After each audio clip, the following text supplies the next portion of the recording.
자, 종교의식과 바른 삶에 대해서는 우리가 자주 듣고 잘 아는 것입니다. 정리해 보겠습니다. 종교의식과 바른 삶 중에는 어느 게 더 중요합니까? 바른 삶이 더 중요하죠. 성경에서 순종이 제사보다 낫다든지, 나는 인애를 원하고 제사를 원하지 않는다든지, 제사를 다 그만두고 공법을 물같이 정의를 하수같이 일지로다라는 말씀이란, 이래서 바른 삶이 더 중요합니다. 그래서 오늘 본문이 말하는 이제 바른 삶이 더 중요하긴 한데, 그래도 믿음의 행위를 본문이 얘기한다면은 이 믿음의 행위 안에는 종교 행위가 포함되지만 종교 행위를 넘어선다고 하는 것. 그러니까 우리는 신앙이 좋은 사람을 얘기할 때 교회 열심히 나와서 교회 모든 행사에 참여하고 교회에서 열심히 일하는 사람을 신앙이 좋다고 말하기가 굉장히 쉽습니다. 그런 모습도 있습니다. 그런데 반드시 그것을 넘어서야 돼요. 그러니까 교회만 열심히 나온 사람의 신앙이 좋다고 생각하게 되면은 어떻게 되냐면요, 누가 교회 지도자로 뽑힐까요? 우리 마음속에 다 교회만 열심히 나오면 신앙이 좋다고 생각하면은, 예를 들면 항존직분자를 뽑을 때 어떤 사람을 뽑을까요? 교회만 열심히 나온 사람 뽑겠죠. 그러면 그런 사람들이 교회 항존직분자가 되고 교회 지도자가 되면 그 교회는 어떤 유형의 교회가 될까요? 교회 안에서만 움직이는 교회가 돼요. 그래서 하나님이 원하시는 세상을 구원하는 교회가 되지 못하는 거예요.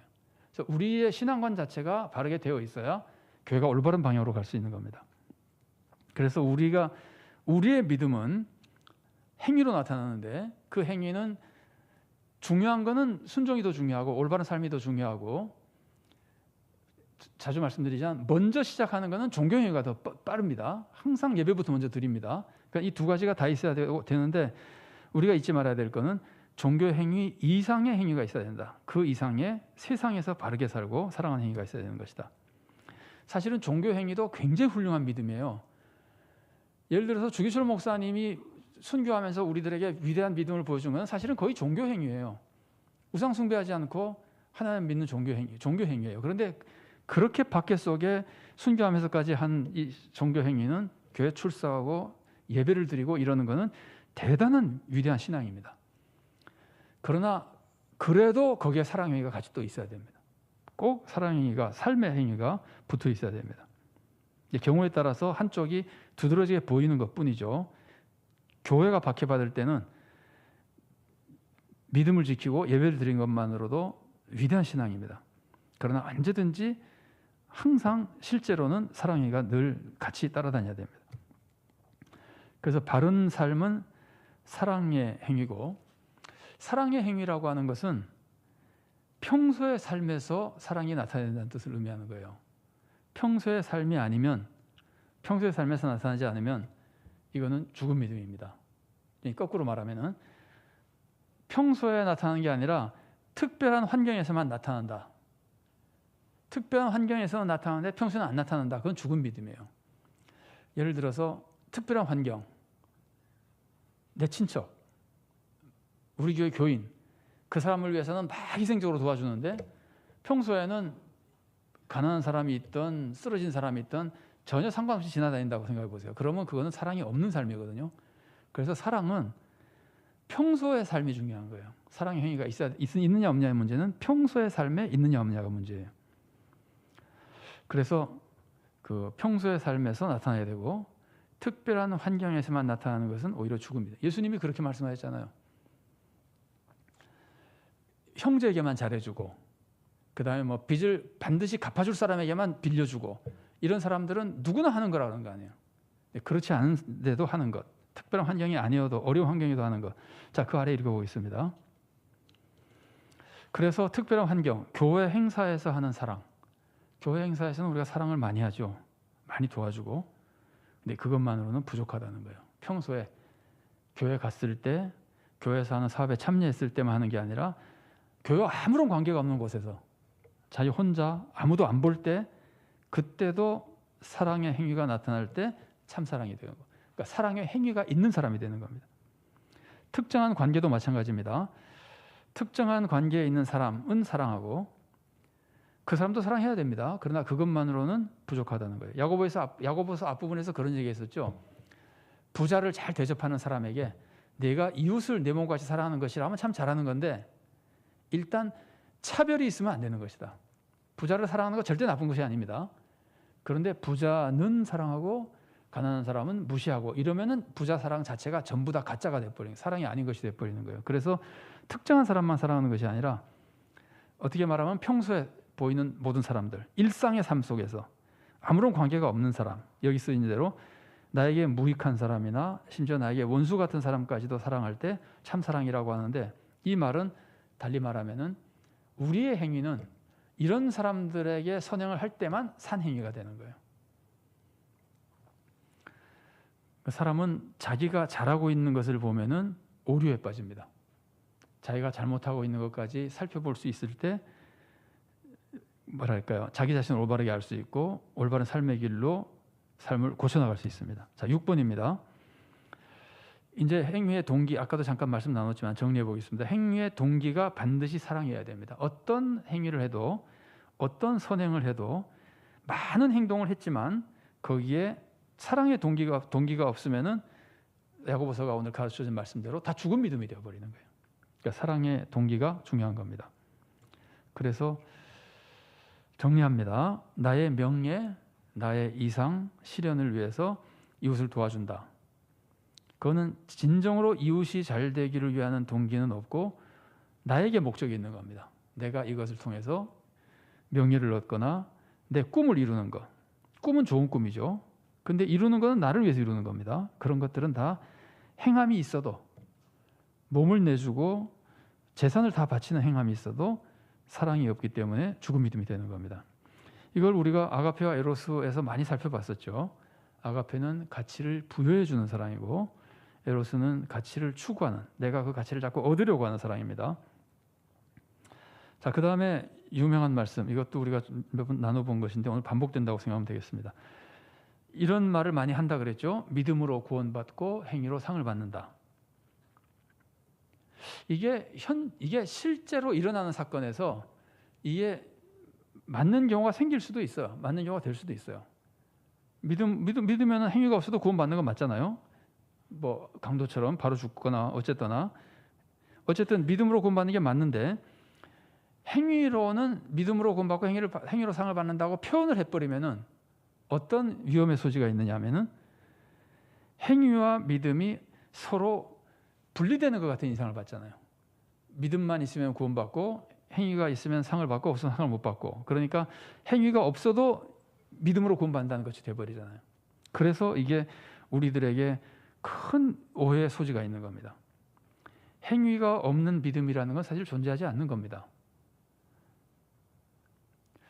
그래서 믿음과 행위는 분리되지 않는데 믿음으로 구원받고 행위로 상 받는다고 하면은 그것을 일단 오해하게 만드는 겁니다.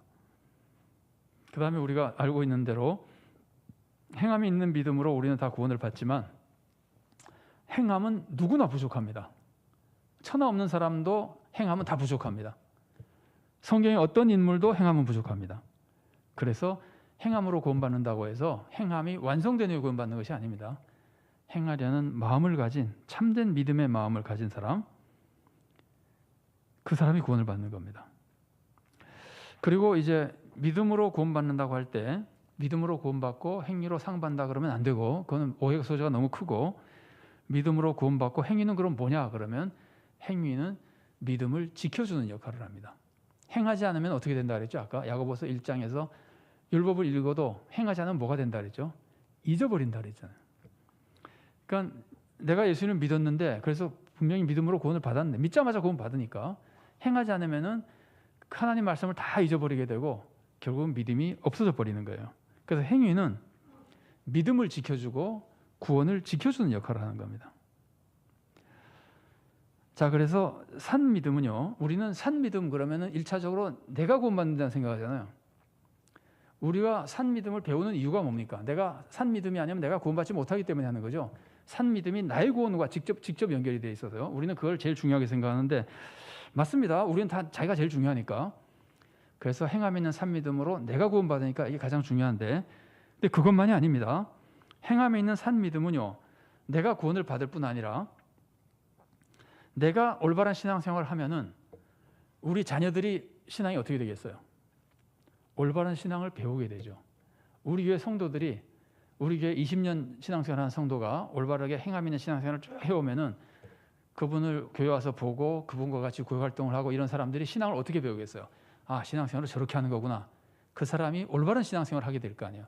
그래서 다른 사람을 구원하게 됩니다.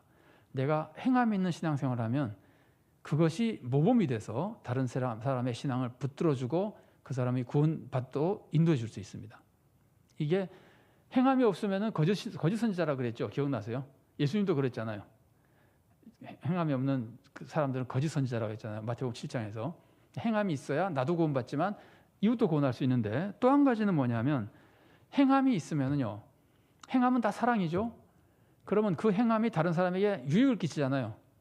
그러면 유익을 받은 사람이 고마워서 그 사람의 말을 더 잘 듣게 됩니다. 영향을 더 많이 받게 됩니다. 그래서 보기만 하고 영향을 받는 것이 아니라 도움을 받기 때문에 영향을 받게 됩니다. 그래서 선교 열매가 맺어지는 겁니다. 그래서 또 이웃을 구원하는 거예요. 행함 있는 믿음은 우선 내가 구원받고, 그 다음에 다른 사람들이 올바른 믿음으로 계속해서 인도함을 받아서 구원받고, 그 다음에는 행함이 있는 믿음이 선교의 열매를 맺게 됩니다. 행함이 없는 믿음은 선교의 열매를 맺기가 굉장히 어렵습니다. 그래서 선교하는 데마다 가보세요. 얼마나 많이 도와줍니까, 남을. 복음 전하는 시간보다 도와주는 시간이 아마 더 많을 거예요. 예수님도 얼마나 많이 도와주셨습니까? 가르치기도 하셨지만. 그래서 행함이 있는 산 믿음은 선교의 열매로 이어지는 거예요. 나만 구원받는 게 아니라 세상을 구원하는 역할을 하는 거예요. 행함이 있는 믿음이. 그러니까 뭐 얼마나 중요한지 말로 표현할 수가 없습니다. 조별투의 문제 좀 보겠습니다. 1번입니다.